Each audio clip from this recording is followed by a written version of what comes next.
Hello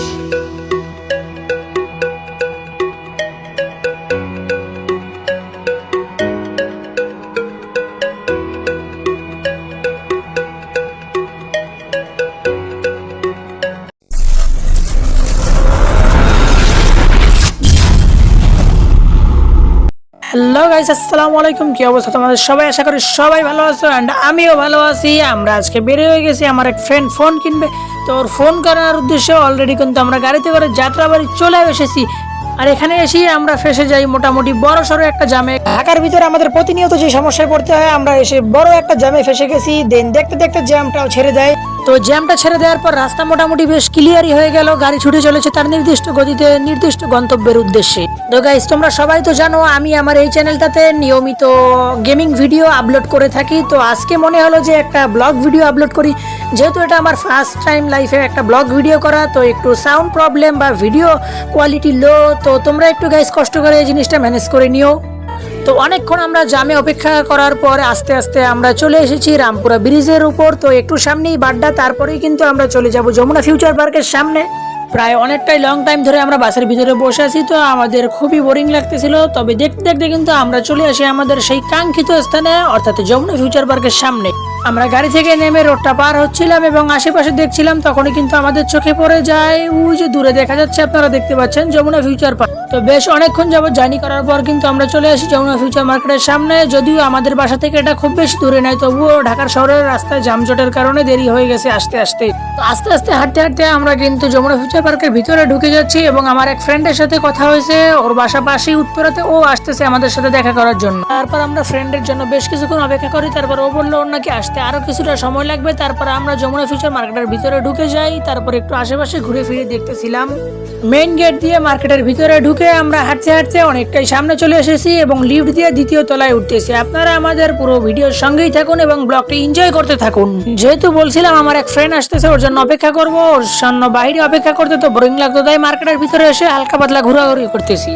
আমাদের তো আর খেয়ে দিয়ে কোনো কাজ নেই, মার্কেটের ভিতরে বন বন করে ঘুরতেছি এবং একবার নিচতলা থেকে দুই তলায় উঠি, দুই তলা থেকে তিন তলায়, আবার নিচতলায় নামতেছি। তো আপনারা আমাদের সাথে পাগলামিগুলো দেখতে থাকুন। আমার যেই ফ্রেন্ডটা মোবাইল কিনবে ও বলতেছে আমরা যেহেতু মোবাইল কিনবো, আমরা বাকি ঘোরাঘুরি পরে করবো, চল আগে গিয়ে চতুর্থ তলায় মোবাইলগুলো দেখি দুই একটা।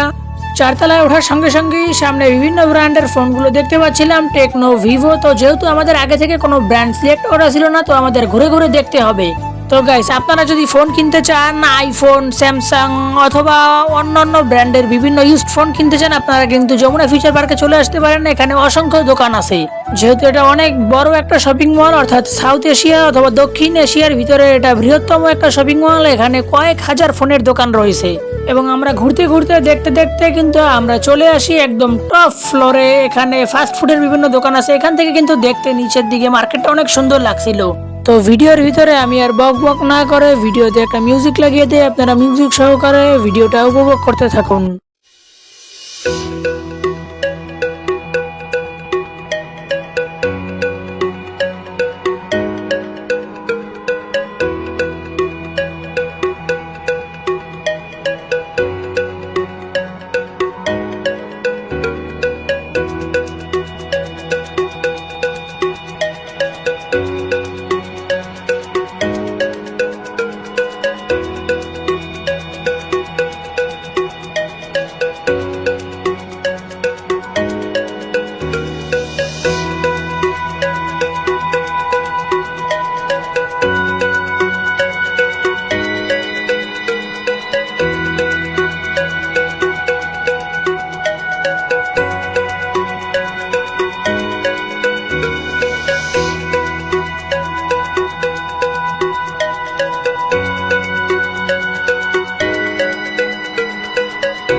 তো ফাইনালি আমার ফ্রেন্ডে চলে আসছে এবং আমরা অনেক খোঁজাখুঁজি করার পরে প্রায় 2 ঘন্টা পর একটা ফোন সিলেক্ট করি যে আমরা কিনবো Redmi 13C।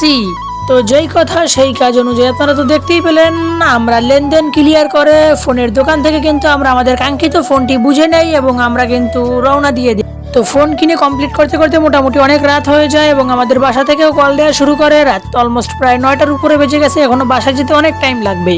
তারপর আমরা ঝটপট করে মার্কেট থেকে বের হয়ে পড়ি এবং রাস্তায় বের হয়ে দেখি রোডের অবস্থা খুবই খারাপ, জ্যামে অবস্থা খারাপ। প্রায় আধা ঘন্টা দাঁড়িয়ে থাকার পরে আমরা একটা সিএনজি পাই, তা অতিরিক্ত ভাড়া দেওয়া লাগে এবং আমরা ঝটপট করে সিএনজিতে উঠে বাসার উদ্দেশ্যে রওনা দিয়ে দেই। পরে কোরিল বিশ্ব রোড থেকে আমাদের রামপুরা আসতে আসতে প্রায় লেগে যায় 1 ঘন্টার কাছাকাছি। রোডে এত পরিমাণ জ্যাম ছিল আর ওইদিকে আমাদের বাসা থেকেও কল দিয়ে প্রচুর প্যারা দিচ্ছিল। তো গাইস, আজকের মতো কিন্তু ভিডিওটা এখানেই শেষ করবো। দেখা হবে নতুন কোনো ভিডিওতে।